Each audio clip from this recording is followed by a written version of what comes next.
আরে এগুলো কার hand gloves, পরে দেখি তো।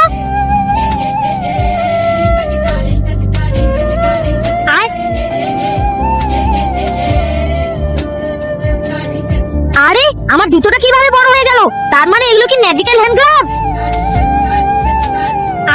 আর এতটুকু ঠান্ডা আছে, থাক ভেঙে আসুক, তারপর কি দেখিয়ে দেখিয়ে খাবো। বয়রা তুই আজকে আবার ঠান্ডা এনেছিস, আমাকে একটু দে। আমি তোকে দিব না। আরে বয়রা দে রে। আমি তো এতগুলো খেতেই পারবো না। নে ভেঙে তুই খা, নে নে নে খা খা। আরে বড় তুই ছেলে হয়েও তোর মুখে এখনো দাড়ি নাই।